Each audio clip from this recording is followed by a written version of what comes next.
mean, what I knew of church was the church building that we see. I knew Jesus was on the cross, but that's as far as it went for me in regards to church. I think Mum took me to Sunday school a few times as a child, but I was so disruptive. I don't even think they wanted me there. But anyway, so I grew up in a lovely family, and then from the age of, I think it was about 8 or 9, I had a sexual encounter with a young man that used to live around the corner from me. And I remember it very vividly, because from that day, I turned on my parents.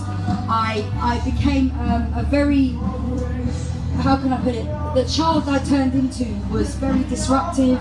I had a lot of rebellion, and I think the incident, when it happened, it caused me to have a lot of anger and aggression, but it also caused me to ask a lot of questions. So from that day was really the day that my life just went on a downward spiral. From the age of 11, I started to smoke cigarettes. Then I would inhale Tipp-Ex thinner.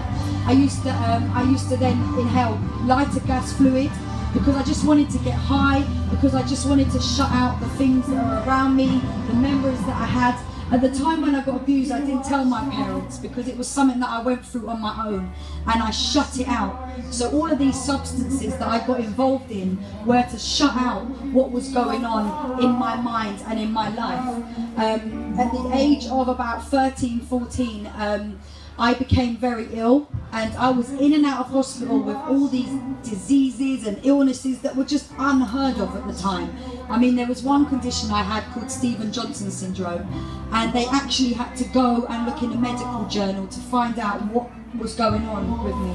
I was covered in scabs all over my face. My eyes blew up like a golf ball. I mean, I looked horrible.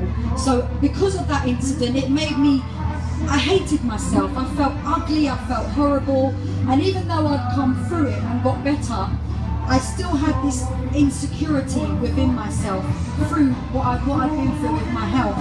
And then things just began to get worse, really. From the age of about 15, 16, I was in pubs, clubs, I was promiscuous, I was sleeping with loads of guys, and it just got to the stage where I had so much hurt and pain inside of me that I got to a point where I was just I ended up smoking a lot of weed, and then I'd be drinking vodka, brandy, at the age of 15. So I was going out there buying bottles of drink and just either getting drunk, either getting high, and just running from myself, really. And I think sometimes in life, we go through phases where we've been through so much, and rather than face the pain, and rather than look at ourselves and deal with ourselves, we turn to things like drink, we turn to things like men or women, we turn to things, to try and shut out and block out the things that are going on in our mind, because sometimes the pain is so deep, we don't want to face it. I mean, come on, be honest, we don't. When you've been hurt and when you're going through hurt, you don't want to face pain because it hurts, and sometimes it's just easier to run. So we all find an escape mechanism, and my escape mechanism was drugs, it was drink, it was men. But because of my lustful nature, I ended up watching a lot of pornography, and I became so involved in pornography, I actually considered becoming a lesbian at one point in my life. And this was all going on over a number of years. And then it got to a point when when I was 18, I became very, very ill again. And I ended up with a condition called ulcerative colitis.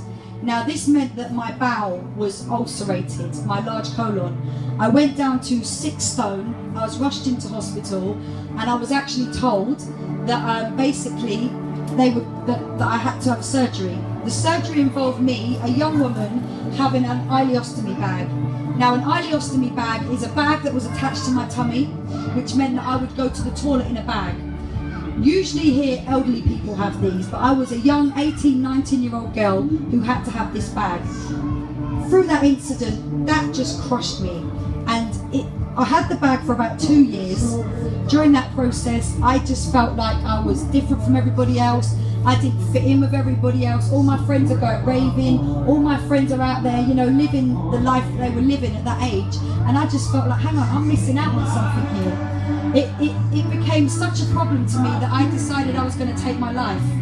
So I sat in my my flat one day and I said, you know what, I can't live like this no more. I hated myself. I felt ugly and I took an overdose. But at the time I took an overdose, somebody rang me at 3 o'clock in the morning. Now, who rings you at 3 o'clock in the morning? Do you know? Nobody. So this friend of mine, she rang me up at 3 o'clock in the morning, and I answered the phone because I was still a bit with it.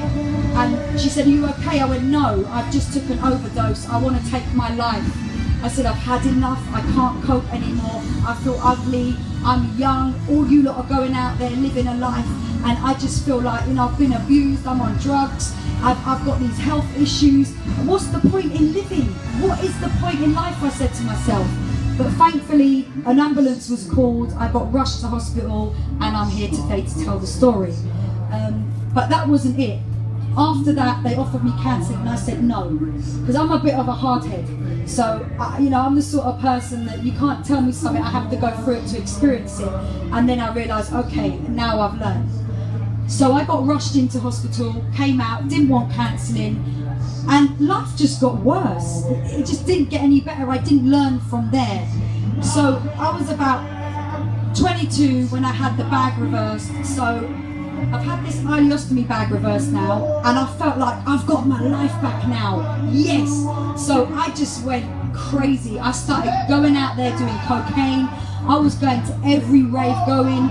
I was sleeping with loads and loads of different guys. I was after attention. I was after affirmation. I was longing for love. All I wanted was to be loved. And that was what I was looking for, love. And I was looking for love in all the wrong places, okay? The love that I was looking for was right there, but I hadn't met Jesus yet, and I didn't know Jesus yet. But I was looking for love from men. I was trying to find all the answers in all the wrong places. So I had